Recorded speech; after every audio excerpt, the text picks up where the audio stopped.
This is Soulful Living on Empower Radio. Here's your host, Terry Williams. Hey, wherever you are in the world today, I welcome you to another 30 minutes of Soulful Living here at Empower Radio. So if you've been listening to me for a while, you know I am a shamanic practitioner, and I'm all about doing whatever you can to elevate your soul. What you might not know is this year I'm going to be turning 55, and I was telling somebody the other day that I feel better than I have felt in my entire life. I feel better than I did when I was 20.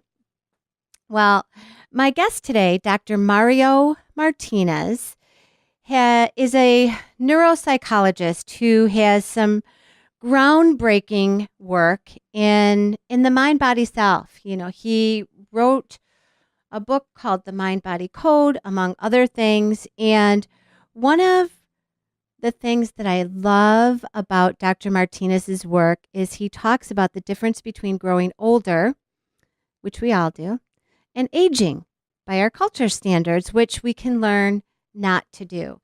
That was something that really grabbed me as I move into what I call the second half of my life, because I'm super excited about it. And I'm anxious to hear more and have you guys hear more about what Dr. Martinez's work is all about. So welcome to Soulful Living, Dr. Martinez. Oh, thank you for having me. It's a pleasure. I love the title of your new book, Praise the Mind-Body Self. And as I was reading the back cover, one of the things that also stood out to me was Greg Braden, who said,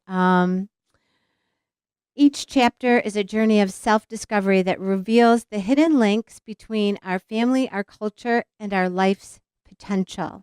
This is new medicine of the 21st century. Why do you think he said that? Well, first, that's very generous of Greg. Greg is a great writer himself.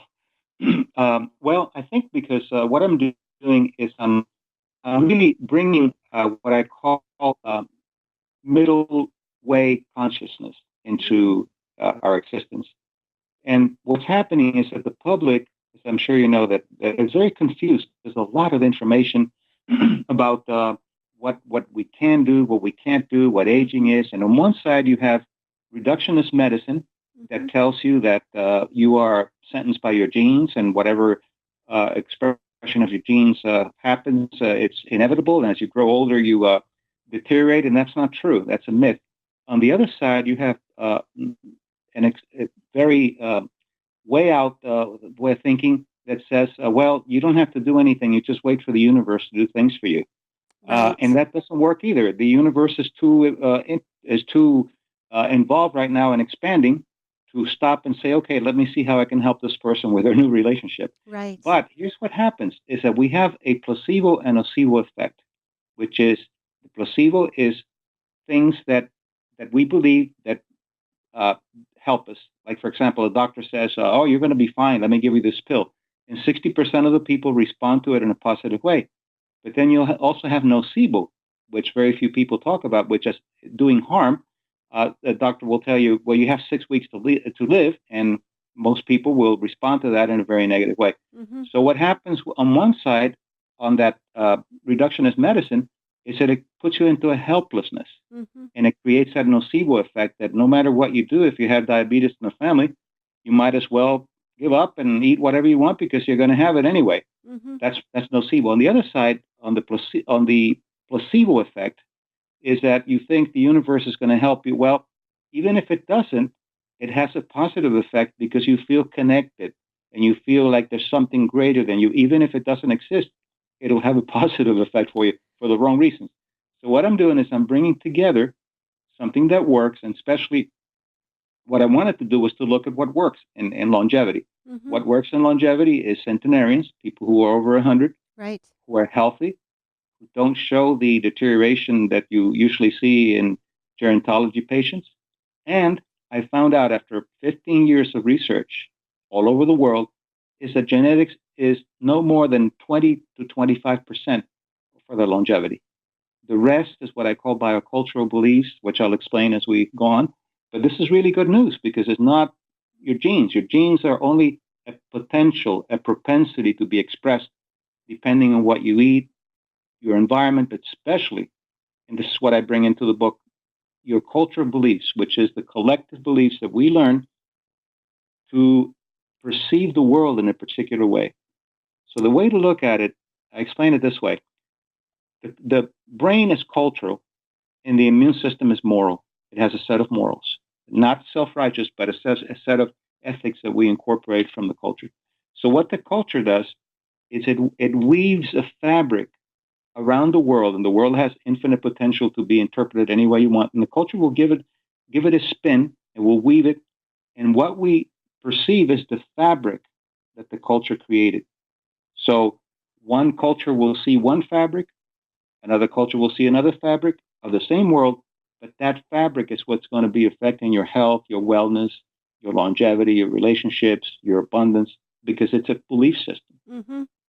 Well, I had a conversation with an emergency room physician about a year and a half ago, and we were talking about genetics and diseases that are hereditary. And he looked at me and he said, "Oh, drop that bullshit."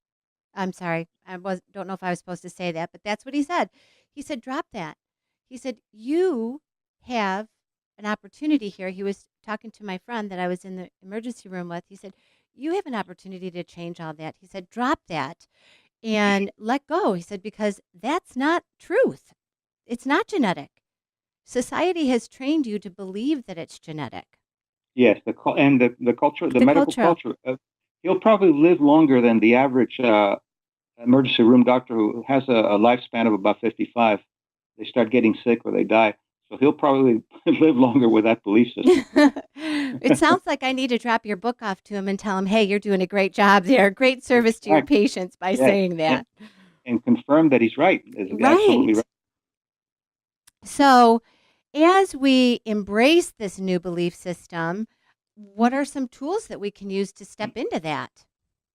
That's very important because if you have a theory that sounds good and you just say, well, do whatever you can, that doesn't really do anything. So I'm really passionate about bringing complex science to simple, applicable ways. Mm-hmm. The first thing is that affirmations on their own don't work very well because the brain needs evidence. You Mm-hmm. can't tell yourself, I'm a good person, if you have been believing that you're not all your life. You have neuromaps and you have physiology that's responding to a belief system that says that you're not a good person. So that doesn't work. Mm-hmm. So one of the things that I teach in the book is that you have to embody the new belief systems. And then you have to deal with the co-authors. I call the co-authors that create your reality in the culture, with the people that are not going to be supporting that. So for example, let's use something very simple. You're told that you're not good with math. And all of a sudden you say, I'm good with math. That doesn't work. Mm-hmm. You have already neuromaps in your brain. You have a collective belief system that has made you believe that. You have a physiology that responds to that.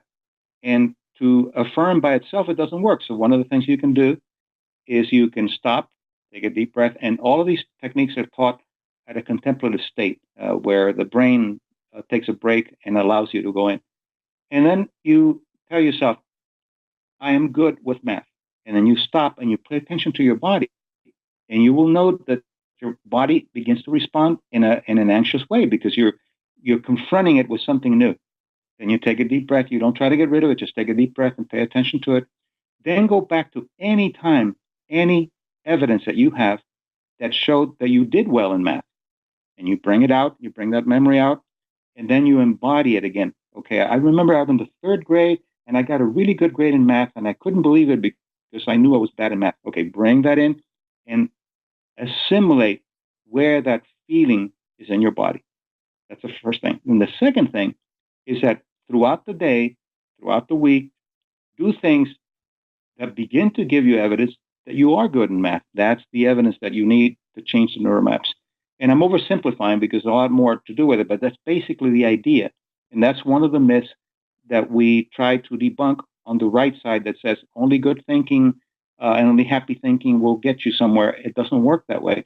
But also the other side that says, well, genetically, you're not really predisposed to good math, so you're never going to learn good math, or you're never going to be good at math. They're both myths on both sides, and the middle way, that perceptual consciousness, the middle way, is really what liberates you from your culture. But then you have the co-authors, especially people in culture that are given a lot of power. I call them culture editors. They can give you beliefs that have placebo or nocebo effect. And these are people in contexts that have power: a doctor in a hospital, clergy in church and temple, teacher in school. And then when you go to those people and you say, hey, guess what? Look, I'm really good with math. No, you're not. Remember, you didn't do very well. And they try to bring you back within the pale of the culture. And what I teach is to live beyond the pale, outside the pale. And so what do you mean by that pale? Well, that you notice that people say he went beyond the pale or she went beyond the pale as a negative thing, but it shouldn't be. The pale, the concept is that's the culture, that's the tribe, and it's an old English word that means enclosure, P-A-L-E, pale. And that enclosure was protecting you back in the days when you had the enemies and the wild animals and things like that, and you worked for the collective good of the pale, of the culture. If you went beyond the pale, you were on your own. You didn't have protection. You were an outlier. You could no longer be a part of the collectivism. And then what would happen is that the tribe will either do three things. What I call the archetypal wounds would either betray you, abandon you, or shame you. So you would come back. And you had to come back as a failure so they could fix you again. And I see this a lot, especially in Nashville. I've worked with a lot of very well-known country music stars that come from humble backgrounds, and apparently they make it overnight, which they don't. They work very hard. Right. And then they go back very successful with a lot of money, and at first are the heroes. But then after a while, then they start trying to bring them back into what they were. And they said, look, who do you think you are? You don't call us anymore. You're too big for us. And what I find is that some of them, in order to be accepted again, they fail. They become alcoholics or drug addicts. They lose their money, and then they come back and they tell them, okay, you see, you have to come back. That Nashville's not a good place. The world's not a good place for you. That's the kind of thing that you have to fight at any level. And that's what the book is about, to teach you how to do it and not necessarily offend your culture, but give them permission to not like your new way of looking at things and living. Listeners, I'm chatting with Dr. Mario Martinez, and we're talking about his latest work, The Mind, Body, Self. You can find all of his information here at the Soulful Living page on Empower Radio. One of the things, Dr. Martinez, that really drew me to your work as well was the bringing together of the mind body as one unit. Instead of you have your mind and you have your body. I was reminded of a meditation guru, Sadhguru, who would always, who taught that I am not my mind, I am not my body. And I remember thinking, I'm not my mind, I'm not my body, but I'm one. So I loved that you brought it together in that sense, that they are one unit working together, in a sense. Yes. To make things happen for you. In the book, as you know, the word mind-body has no space. It's mind-body, one word. Right. By the way, I like Sadhguru very much. He's very practical. He's a very practical guru. Isn't he? Great sense of humor. Yes, he does. Yes. He can be very entertaining, and yet his work is very important as well. It is, yes. Well, yes, the mind-body are inseparable. You could separate it in a heuristic way to kind of try to understand what you're thinking and try to understand what you're feeling, but by itself, it cannot be separated. It's like the ocean and the waves. I used to surf, and each wave has its own characteristics and everything, but you can't separate them from the ocean. They're inseparable. You could look at parts of it, but always keeping in mind and remembering that they're inseparable. And when you do one thing to one, it's going to affect the other. And then what I'm bringing is mind-body culture. Nobody talks about the culture. Anthropology talks about it outside, and psychoneuroimmunology talks about the mind and the body and how it affects the immune system and other systems, but they don't look at the anthropology. So basically, I'm bringing anthropology, psychoneuroimmunology, and especially cultural neuroscience together to see us as mind, body, and cultural context. And when you talk about neuroscience, let's give the listeners an idea of your background in neuroscience. Well, now that we have what's called the functional MRI, Mm-hmm. it's a scanning that you can see in real time. You can really see what the brain is doing, the activity of the brain, where the blood flows, and so forth, to see what the activity is. So, for example, if you're in an individualist culture like the United States, UK, Australia, which really favors individual growth, individual achievements, and the individual is given quite a bit of power, as Mm-hmm. opposed to a culture, for example, a collective culture like Korea, Japan, China. They give power and they give the meaning and validation to the group, to the individual, to the family, to the country. So the individual is not as important as the group.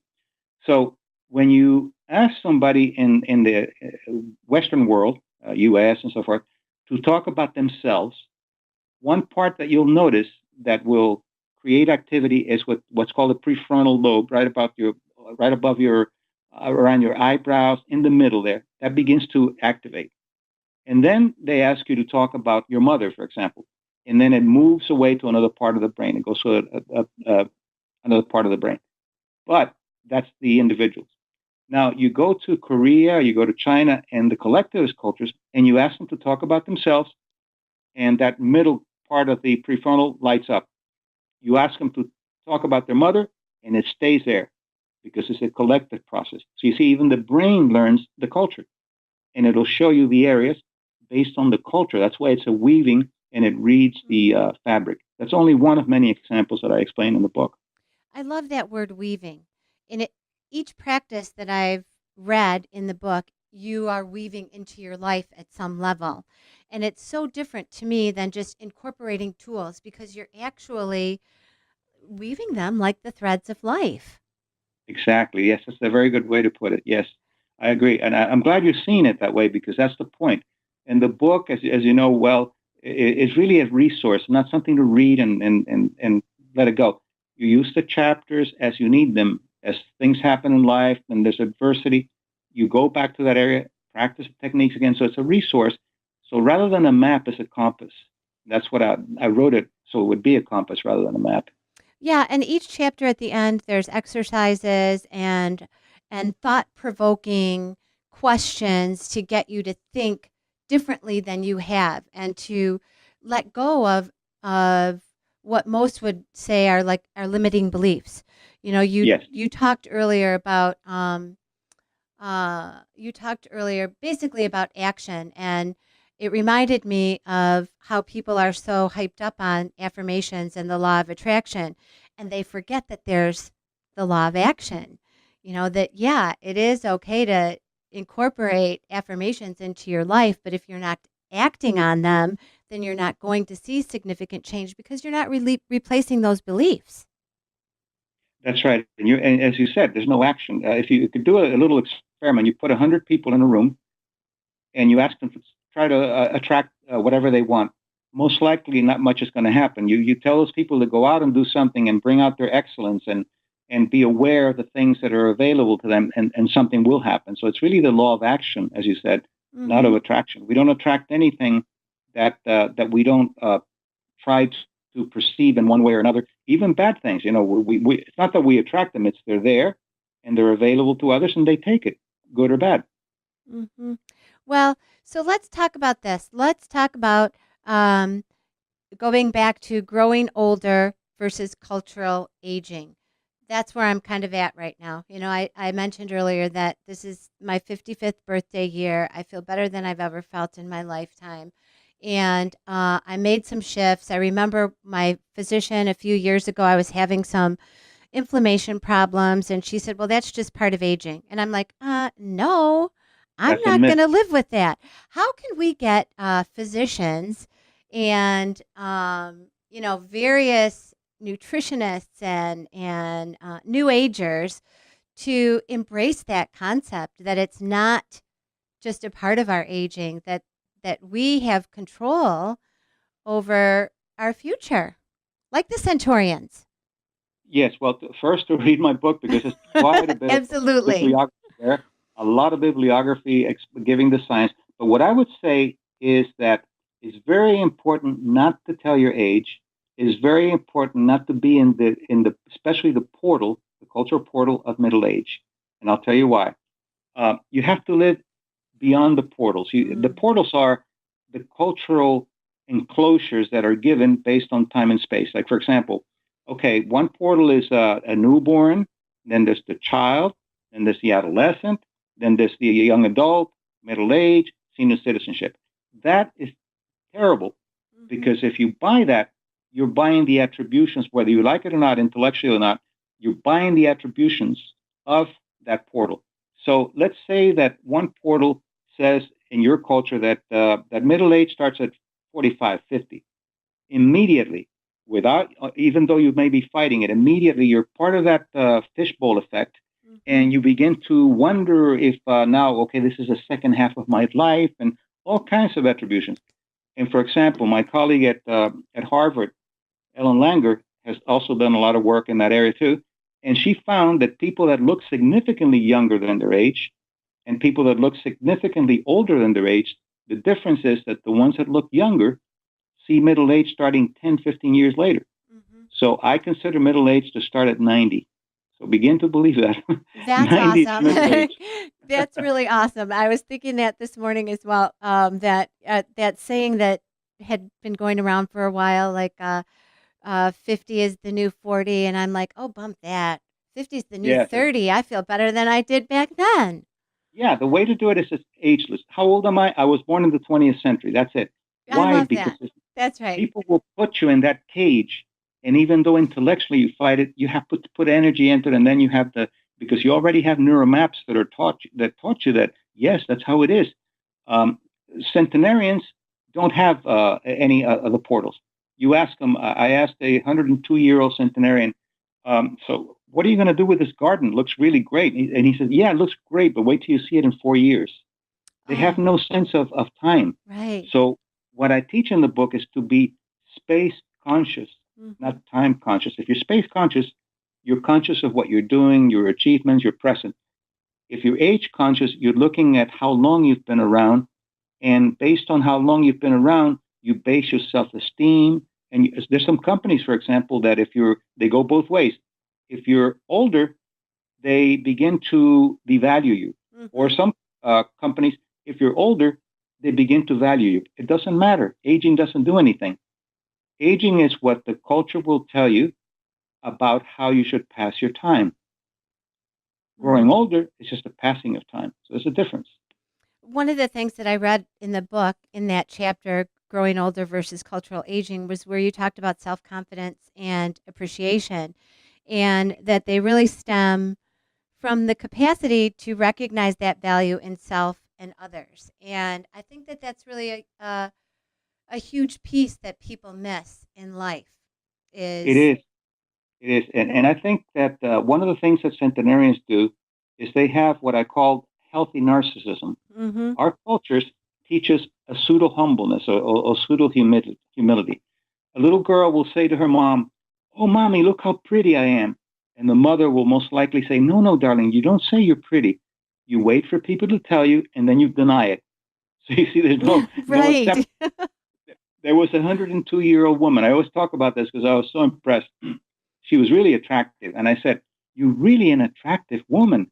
And she said, "Oh, thank you. I know. I've always been attractive. Ever since I was a little girl, I was attractive." So refreshing. And that's how they are. They accept, but they have the capacity to admire. Admiration is a very important emotion, very good for the immune system. The ability to admire something in someone and want to emulate it or want to celebrate it rather than envying what that person has. Well, Dr. Martinez, we're down to the wire here. We've only got a minute or two left, and I know you have some lectures coming up, so I really want to encourage the listeners to check out our website and connect with Dr. Martinez and check out those lectures. You have one coming up recently, and you're going to be talking about the book, right? Yes, I'm doing a series of lectures and workshops all over LA and different places, talking about the book, but also teaching more specifically the kinds of things that I explain in the practice of the book, and then of course questions and answers and practice. So it'll be a lot of fun and life changing.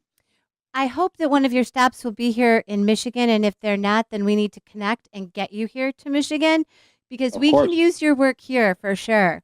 I will do So it.